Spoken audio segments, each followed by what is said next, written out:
Why is it so easy to figure out everyone else's brand and help them brainstorm for their business? But then when it comes to creating your own, it's like crickets.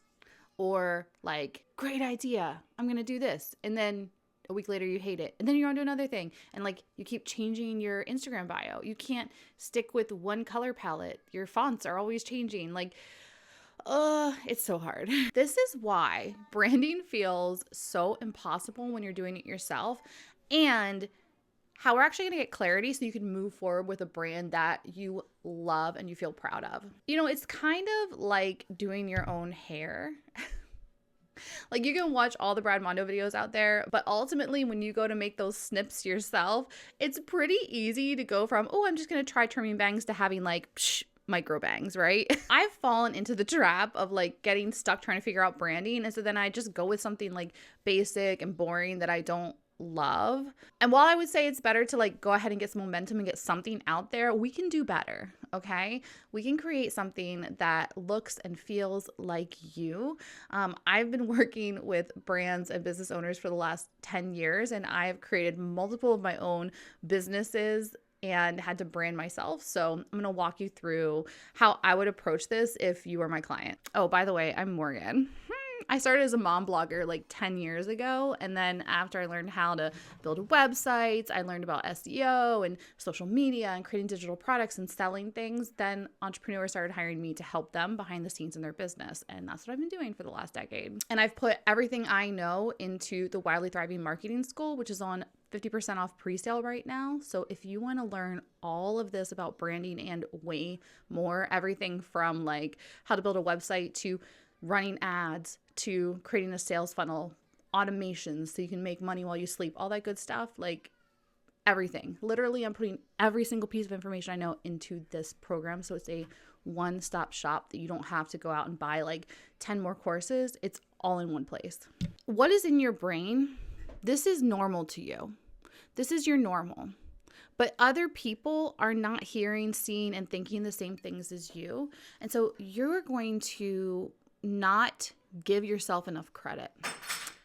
You're not going to give your ideas the credit that they deserve, even though they're probably freaking amazing. And then not only that, it's hard to like connect the dots between your different ideas and like your vibe and your personality and who you are now, but versus like who you want to be and all the growth you want. And then you're like scrolling Instagram and you see like lots of super glossy brand images and very professional looking people. And you're like, oh, like I want to be that, but I don't feel like that on the inside. And then it's like, oh, well, do I just need to do some internal work, or is that actually not my vibe? I don't like, there's so much, it's so confusing.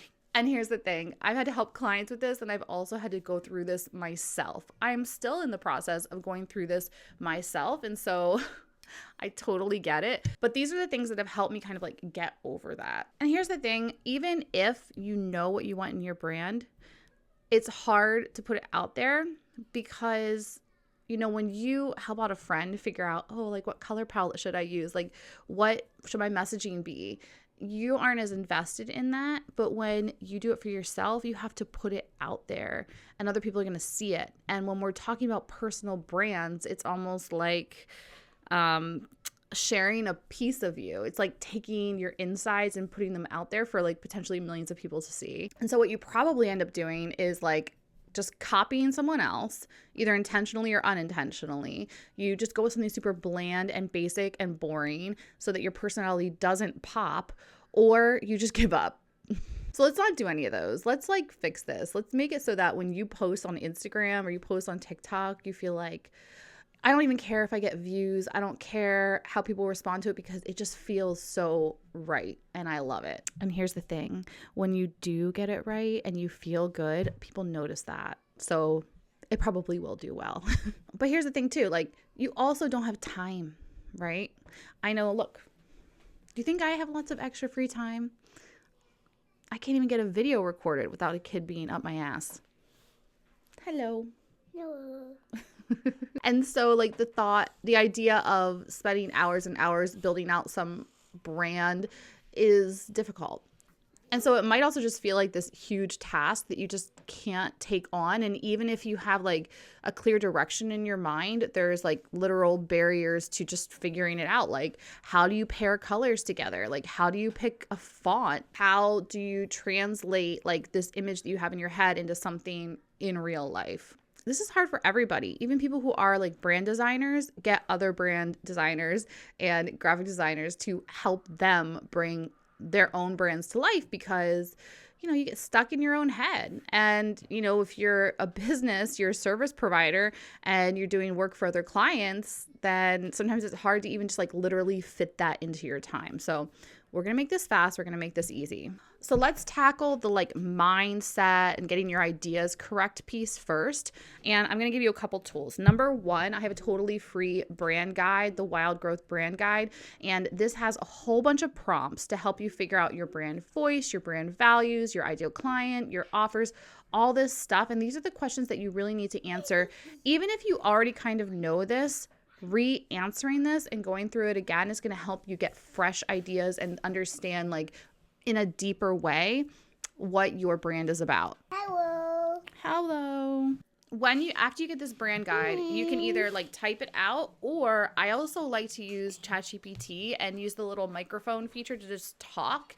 And that way sometimes it like helps me get my ideas out better than typing, because I can just kind of like verbally dump on it and then it's going to turn it into a nice like outline for me, and it'll also help me. But if you still are going through this brand guide and you're like, oh, I'm stuck, I don't know where to start, two things I would suggest. Number one, journaling. And number two, to take that a step further, check out the book The Artist's Way by Julie Cameron.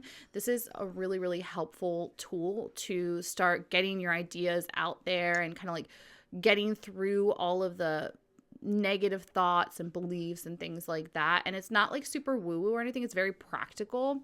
I love it. I know so many entrepreneurs who have like benefited a ton from that. So definitely go check out The Artist's Way. And then let's get inspiration from what's around us. I was trying to decide what colors I wanted, how I wanted this brand to come across. And I knew the like vibe. I knew what I wanted. I knew I wanted like gardens, hobbits, cozy, comfortable, friendly. But then like figuring out how I was going to translate that into specific colors was a little difficult. And I feel like the colors I kept choosing were not actually exactly right. And I realized that I record in this room you're looking at me in. This is my office. This is where I record. And so whatever my brand looks like, unless I'm going to completely redesign this room, which I don't really want to because like I like it. It's my vibe. I've got nostalgic stuff everywhere that came from like my mom and my grandparents. And like I've got my dried herbs from my garden. I've got like this awesome chair a client gave me. Like I've got my books. Like it's just, this is me. This is my vibe. And I realized like I just need my branding to actually just meet me where I'm at, which is the space. So I would start thinking about like what spaces are you already recording in? What's your house look like? Your office look like? And how can you make sure that your brand is in alignment with that? And then if you know your color season, like what colors look best on you, I would use that to help you figure out your brand colors too. Because a lot of times you're going to end up wearing those brand colors like in photos or even just for recording.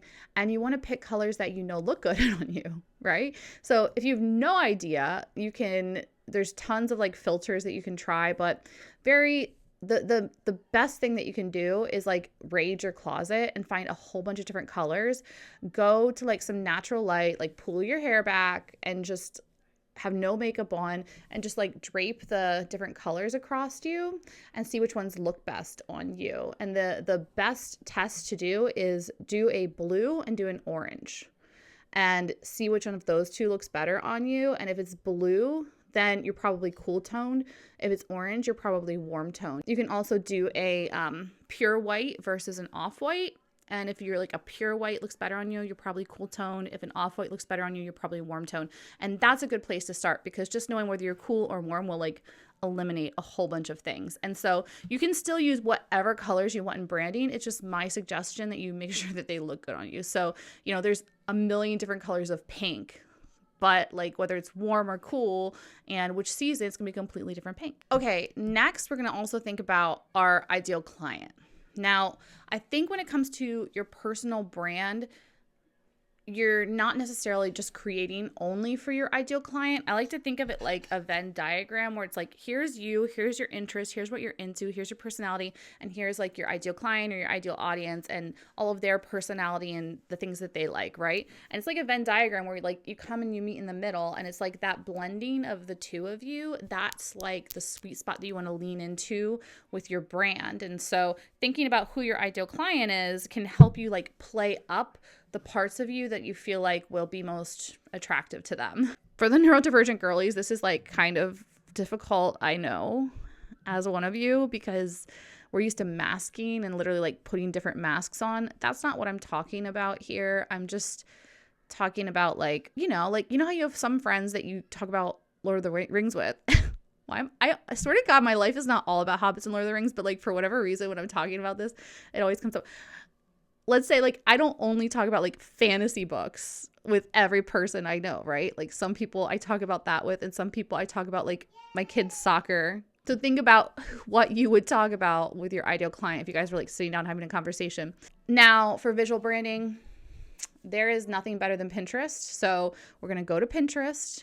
We're going to create a board in Pinterest, and then you're just going to load it up with inspiration. We're going to look up like colors. So let's say if you're having trouble figuring out color palettes, you could just put in like romantic cottage core color palette, modern boss girl color palette, tropical color palette. Also, let's say that you want to just create a mood board. So you get all these pictures on Pinterest, not necessarily like specific color palettes, but just pictures that give the vibe and the colors that you want. You can take those pictures to the internet, and there's tools, if you Google them, that will help you figure out the actual hex codes of the colors in that picture, or we'll actually just create a color palette for you based on an image. Even in Canva, when you upload a picture now, you can then see the colors within that photo. But here's what we're not gonna do. We're not just gonna like scroll Instagram to try to see what we like and we don't like. We don't want our brand to look like all the other girlies, even if those girlies are really cool. There is a place for competitor analysis, but it's more as a way to distinguish yourself and not to get inspiration from other people, but rather to say like, oh, a lot of people have these colors. Maybe I should go in a different direction. It's saying like, it's more like, okay, I see everybody is posing with disco balls in their branding, and I love disco balls, but I want to do something different than that. What can I do that's different than that? Okay, that's where we might want to look at competition and see how we can like set ourselves apart from it. And we also don't want to use this though as a way to get stuck in the comparison. There are so many beautiful brands, beautiful people out there, and I totally know what it's like to feel like, oh, I'm never gonna have a brand that looks as good as them. I'm never gonna look as good as them. The people who are for you, your ideal audience, your ideal client, like they don't care about how good you look. They care about your message. That's what's most important. And your brand is just a vehicle to help you tell the story, to help you connect your message to the right person. So don't get caught up in it being too aesthetic. Maybe being kind of like not aesthetic is what you need to do, right? Like, and that's why I think the first few things I suggested, journaling the artist way, using the brand growth guide, like those are the keys, because you have to kind of take the time to look inside of you to then pull that out to the outside. And also don't like judge yourself if you can't just sit down and do it. Sometimes it takes a little time, and you can play with different things while you're figuring it out. Okay, I've talked about the Wild Growth Brand Guide like 27 times. All right, it's down in the links. You can go get it for free. But also, if you're ready for more, if you want to go deeper, then definitely check out the Wildly Thriving Marketing School, because it's 50% off now in the pre-sale. I am currently recording and putting things out there, so you're getting it as it's being made, which is why it's 50% off.